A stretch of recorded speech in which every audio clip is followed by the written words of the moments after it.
জানিয়ে দিব এই মুহূর্তে পাওয়া আপডেট আন্তর্জাতিক সংবাদ। শুরুতেই শিরোনাম, জিম্মিদের মৃতদেহ গ্রহণের প্রস্তুতি নিচ্ছে ইসরায়েল। এদিকে যুক্তরাষ্ট্রের সহায়তায় ইরানকে প্রতিহত করতে প্রস্তুত ইসরায়েল। এবারে ফিলিস্তিনি ভেবে 2 ইসরায়েলি পর্যটককে গুলি মার্কিন যুবকের। আরব ট্রাম্পের গাজা দখলের প্রস্তাবে প্রতিশ্রুতিবদ্ধ নেতানিয়াহু। সবশেষে গাজাবাসীর স্বেচ্ছায় প্রস্থানের জন্য নতুন দপ্তর খুলছে ইসরায়েল। শুনছিলেন সংবাদ শিরোনামগুলি, এবারে বিস্তারিত।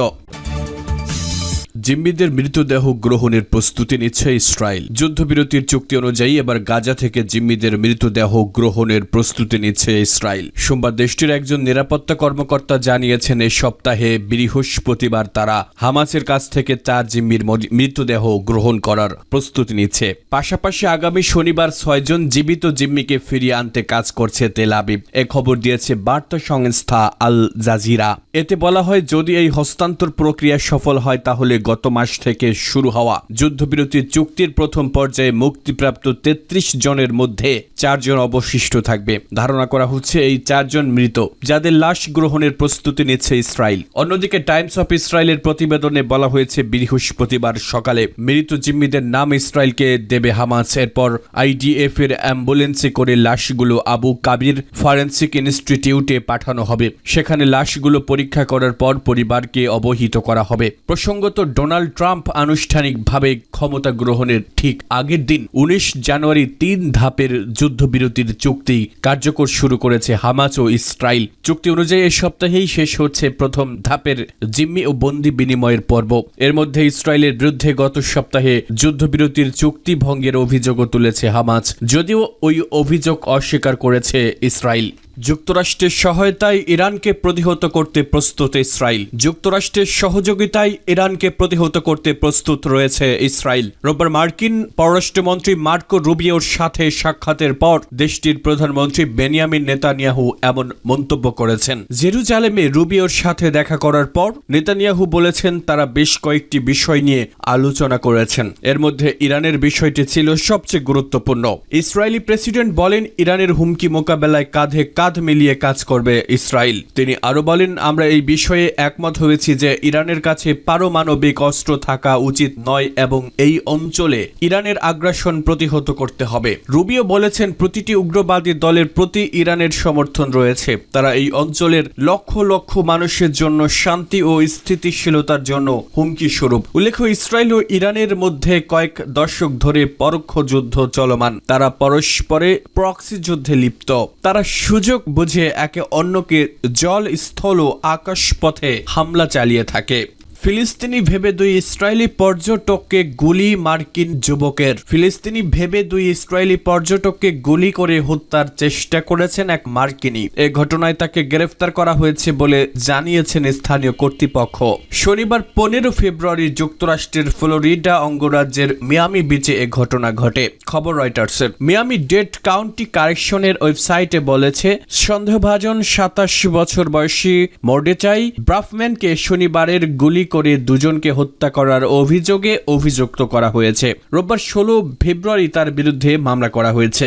মিয়ামি বিচ পুলিশের শেয়ার করা একটি পুলিশ প্রতিবেদনে দেখা গেছে, ব্রাফম্যান পুলিশকে বলেছেন, মিয়ামি বিচে ট্রাক চালানোর সময় তিনি 2 জন লোককে দেখেছিলেন যাদের তিনি ফিলিস্তিনি বলে মনে করেছিলেন। এরপর তিনি সেখানে থামেন এবং তাদের হত্যার উদ্দেশ্যে গুলি করেন, তবে তারা বেঁচে যান। তাদের মধ্যে একজনের কাঁধে গুলি লেগেছে এবং অন্যজন বাহুতে আঘাত পেয়েছেন। পুলিশ জানিয়েছে তারা ইসরায়েলি পর্যটক, ফিলিস্তিনি নন। রয়টার্স ব্রাফম্যানের আইনজীবীর নাম তাৎক্ষণিকভাবে শনাক্ত করতে পারেনি। মানবাধিকার কর্মীরা বলছেন, 2023 সালের 7 অক্টোবর গাজায় ইসরায়েলি আগ্রাসন শুরুর পর থেকে যুক্তরাষ্ট্রে মুসলিম বিরোধী, ফিলিস্তিন বিরোধী এবং ইহুদি বিরোধী বিদ্বেষ বৃদ্ধি পেয়েছে।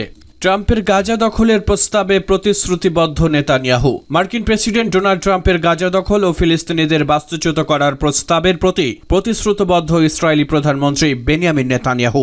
এক প্রতিবেদনে তথ্য জানিয়েছে কাতার ভিত্তিক সংবাদ মাধ্যম আল জাজিরা। সোমবার এক বিবৃতিতে বেনিয়ামিন নেতানিয়াহু বলেছেন, একটি ভিন্ন গাজা তৈরির জন্য মার্কিন প্রেসিডেন্ট ট্রাম্পের পরিকল্পনার প্রতি আমি প্রতিশ্রুতিবদ্ধ। ইসরায়েলি প্রধানমন্ত্রী আরও ঘোষণা দেন, 15 মাসের যুদ্ধের শেষে হামাস বা ফিলিস্তিনি কর্তৃপক্ষ কেউই এই উপত্যকাটি পরিচালনা করবে না। এর আগে জেরুজালেমে মার্কিন পররাষ্ট্রমন্ত্রী মার্কো রুবিওর সঙ্গে এক বৈঠকে গাজার ভবিষ্যৎ নিয়ে ট্রাম্পের সাহসী দৃষ্টিভঙ্গির প্রশংসা করেন নেতানিয়াহু। এর একদিন পরে তিনি এমন মন্তব্য করেন, মানবাধিকার গোষ্ঠীগুলো ট্রাম্প প্রশাসনের গাজা দখল এবং ফিলিস্তিনিদের জোরপূর্বক বাস্তুচ্যুত করার প্রচেষ্টাকে আন্তর্জাতিক আইনের লঙ্ঘন বলে নিন্দা জানিয়েছেন, যা জাতিগত নির্মূলের শামিল। এদিকে ট্রাম্পের পরিকল্পনাকে সমর্থন করে ইসরায়েলি প্রতিরক্ষা মন্ত্রী ইসরায়েল কাটস সোমবার ঘোষণা দিয়েছেন তিনি গাজা থেকে ফিলিস্তিনিদের স্বেচ্ছায় প্রস্থানের জন্য একটি বিশেষ অধিদপ্তর প্রতিষ্ঠা করবেন। প্রতিরক্ষা মন্ত্রণালয় জানিয়েছে বিভিন্ন সরকারি মন্ত্রণালয় এবং নিরাপত্তা সংস্থার প্রতিনিধিদের সমন্বয়ে গঠিত এই অধিদপ্তর প্রতিরক্ষা মন্ত্রণালয় পরিচালনা করবে। গাজাবাসীদের প্রস্থান প্রক্রিয়াটি সহজ করার জন্য নিবেদিত প্রাণ থাকবে এই অধিদপ্তর। বিবৃতিতে আরো বলা হয়েছে, এই পরিকল্পনায় তৃতীয় দেশে স্বেচ্ছায় অভিবাসন করতে ইচ্ছুক